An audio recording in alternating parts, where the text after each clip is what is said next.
would you get up from where you are and just come up front here? I want to sing over you. This is a new thing for me that started last night. I've never done this before. But something is happening to me being with all of you ladies of the kingdom.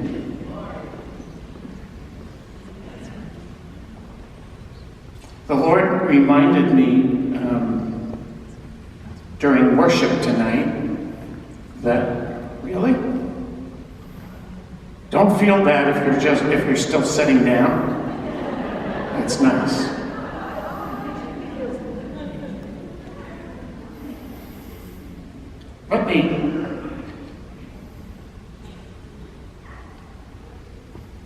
Let me read something to you from the sweet singer of songs of Israel, Melech David, King David. It's one of my favorite songs that he wrote. The last line is really, wait till you hear this. You're familiar with the front part of this, but wait till you get to the last part. So just a little story that goes with this. By the way, I'm not in a hurry again tonight. What time did we finish last night? 1 a.m., something like that.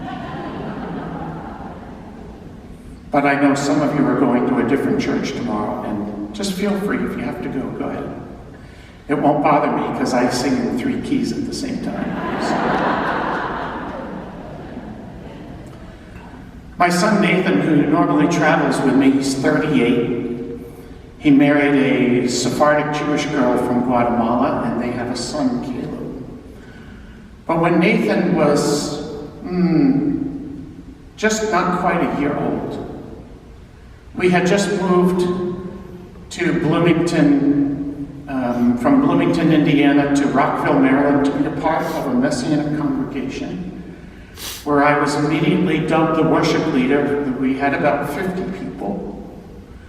I left a touring, recording worship team that broke my heart when God told me, leave, I have another assignment for you. I cried about it for a year, but we knew this was what we were supposed to do. And close to a year, Nathan, the night before this event, I was sitting with my Bible open in our rented living room. And I did what I've learned now from Pastor over the last couple days is called Bible bingo. I said, Lord, I know you have a song for me. And I did. And it landed on Psalm 84. Little did I know that I was going to need this just a couple hours later. And so it gave me the whole song in about a half an hour, which is typical when he does it. When I try, it takes days. But I wrote the whole song out and put it in the bottom of my guitar case. Went to bed. About 1 o'clock in the morning, little Nathan, who's just not quite a year old, woke up, and you know there's 3 different kinds of offerings. There's the tithe, there's the offering, and then there's the heave offering. He gave us a heave offering. Everything that Mama had fed him for the last couple hours, he gave it back. Well, you know, with small children, this is not that atypical, right? Sometimes. And so we changed his bedding and changed his... My wife changed his bedding, changed his clothes.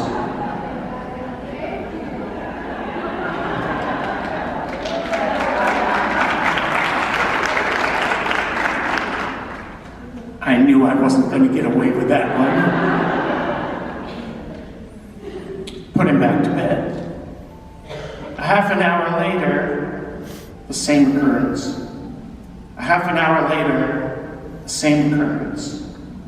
Only this time, it's bloody. And As young parents, he was our firstborn. We did the faith thing. We panicked and cried out to God. We knew he was in trouble, but we didn't know how badly.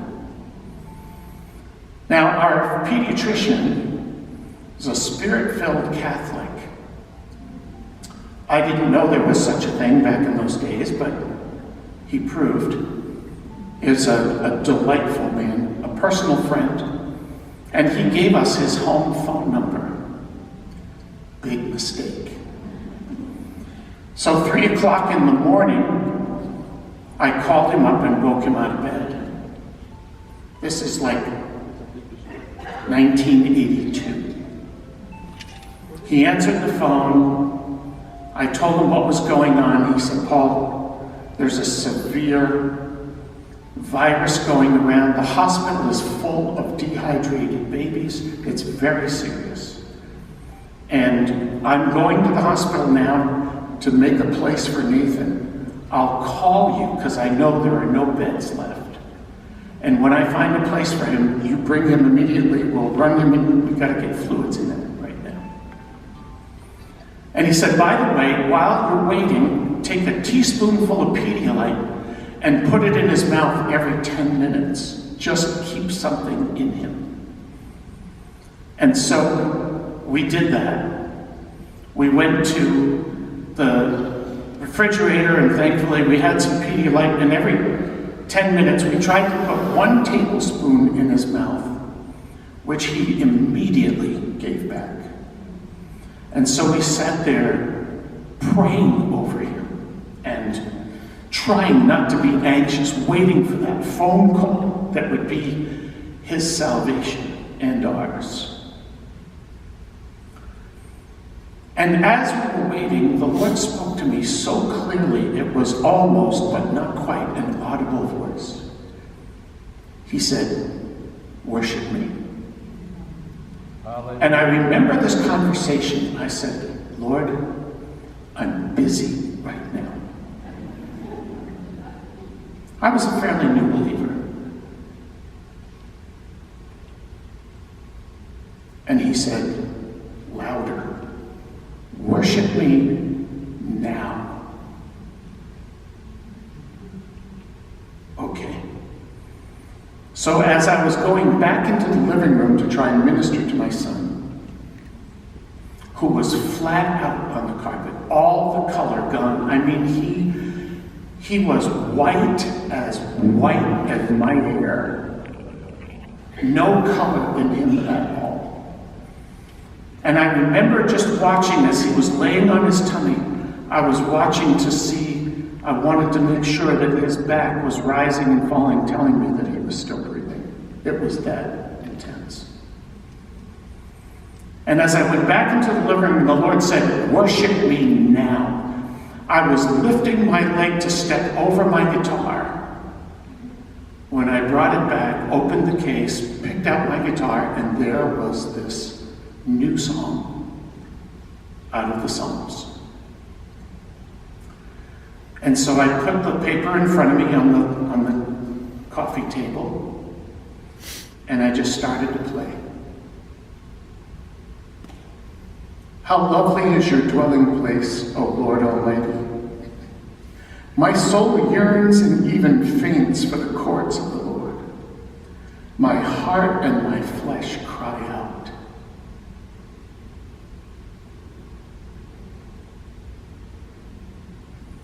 Even the sparrow has found a home and the swallow a nesting place, where she may keep her young, a place near your altar. O Lord Almighty, you're my King and my God, and blessed are those who dwell in your house. You see what he was trying to get me to do? I thought I needed a call from a doctor. And he says, I'm the healer. Would you like a house call? Then lift up something that I can inhabit. Give me an opportunity. Build an altar. even where a sparrow knows.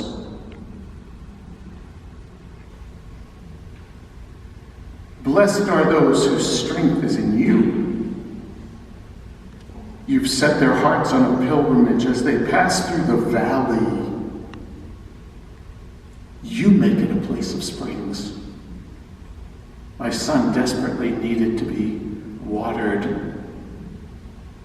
And as we were passing through this dry valley, he said, I'll turn it into a valley of springs. And the autumn rains cover it with pools. They will go from strength to strength, until each appears before God in Zion. Hear my prayer, O God Almighty. Listen to me, O God of Jacob.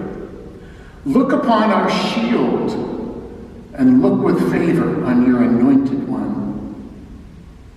For better is one day in your courts than 1,000 in a hospital. I edited that one. I would rather be a doorkeeper in the house of my God than to dwell in the tents of the wicked. Amen. For the Lord is a sun and a shield, and you bestow favor and honor. Listen to this. No good thing.